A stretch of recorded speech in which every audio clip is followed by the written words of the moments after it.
Doctor Who, Timeless Tales, The Ghost, written by Ross Wilson, read by JASPREET SINGH.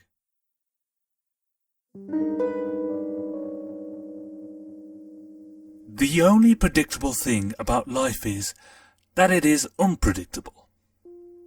That's one of the first things they taught me at unit. I had no idea just how true it was. They never explicitly told me what we were dealing with. It was always just the unusual, or the difficult to explain. But it became pretty obvious pretty quickly that the threats we were facing were not from Earth. Once you'd got past the initial shock, it all became very routine. You learned to just accept whatever got thrown at you. And then I started seeing the ghost. I think it was in the evening, just after a training operation. I was washing my face when I noticed this thing in the mirror. A humanoid shape, glowing and shimmering in the doorway. I spun round to confront it and it disappeared, flickering out of sight like it had never even been there. It had been a long day and I was tired, so I assumed I was just seeing things and went to bed. About a week later I drove past the ghost. Again, I wasn't able to get a good look at it, but it was definitely there, flickering by the side of the road. The next time I saw it, it was in the briefing room, standing right beside my commanding officer. It flickered there for a couple of seconds, but somehow nobody else saw it. It was certainly humanoid, but it was by no means human. It was a sort of vibrant blue silhouette, tall and thin, with what looked like a mop of curly hair on its head. One of its arms was outstretched, and it seemed to be holding... well, I wasn't sure. It was almost a walkie-talkie. The next time I saw it, it was in a corridor, just a few feet ahead of me. I completely lost it, screaming at the thing, trying desperately to grab it, but it just flickered away again and left me standing awkwardly beside a very confused group of trainees. I finally gave in and told some colleagues, thinking it might be some strange alien plot to infiltrate unit. Either that, or it was a fallen unit soldier, forever cursed to haunt the organization it had given its life to. But my colleagues insisted that the fact that only I could see it, coupled with the fact that it hadn't done a single thing in the now weeks that I had been seeing it, pointed towards it simply being a figment of my imagination. For some reason, they could easily accept the existence of aliens, but ghosts were completely out of the question. Finally, I decided enough was enough. If this really was part of an alien plot, I had to do something to stop it. And if it really was a ghost, I knew I had to find some way to help it. I wouldn't be able to live with myself if I stood by and did nothing, but I couldn't think of anything I could do. So I decided to visit the only man who I could think of who might be able to help. Our scientific advisor. Everybody knew he existed, but that was about it. His name, where he came from, it was all a mystery. But I was desperate. I was out of ideas. And I knew where his workshop was. So I went to meet the doctor. When I arrived at the workshop, the door was wide open, and there was no sign of the man himself. A huge technical tangle of cables lay strewn across the floor, most of them leading back into the strange blue phone box that sat in the corner of the room.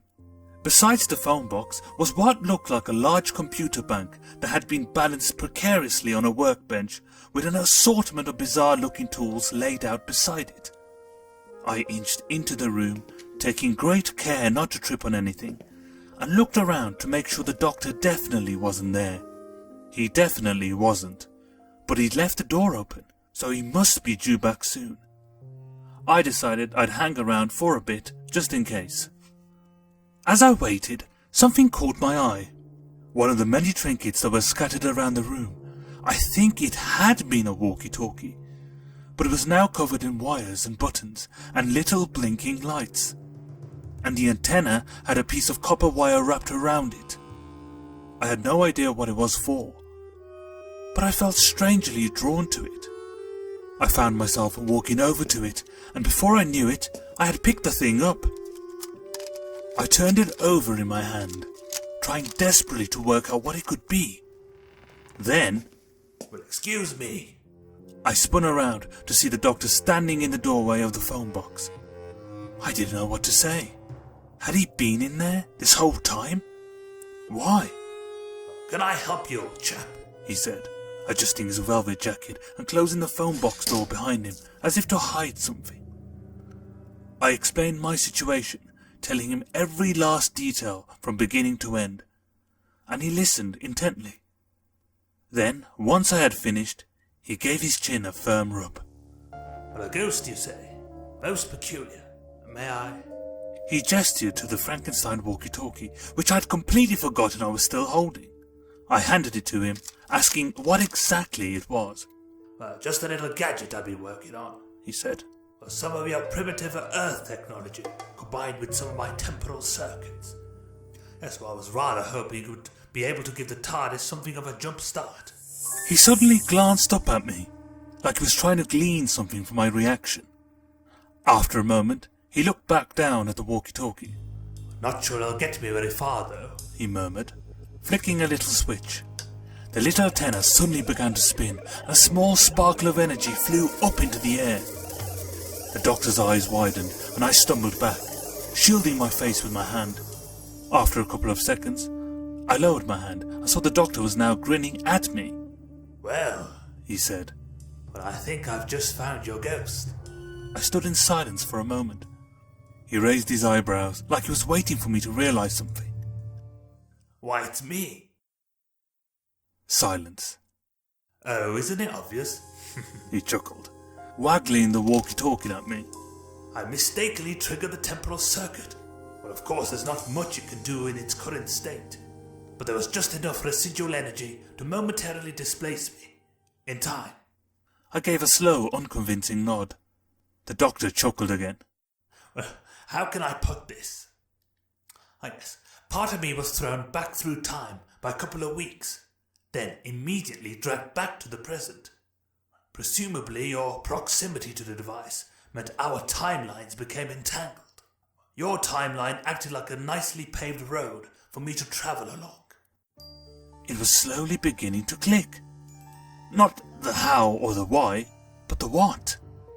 Somehow the doctor had been sent back in time, and he was the figure I had been seeing. The ghost. Of course, He continued.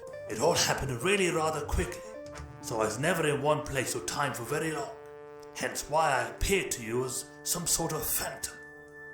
I opened my mouth to speak, but he raised a finger to shush me. Glad we sorted things out. He smiled. I'd best be getting on. Lovely meeting you, old chap. He patted me jovially on the shoulder and swaggered back over to the phone box, walkie-talkie firmly in his hand. He pushed the door open, but hesitated for a moment. Oh, and one last thing. He said, turning back around to face me. I saw a little bit of the future, too. Well, you really should think about talking to that officer you keep seeing in the canteen. Well, the feelings are mutual. I opened my mouth to say something, but he was gone before I had the chance.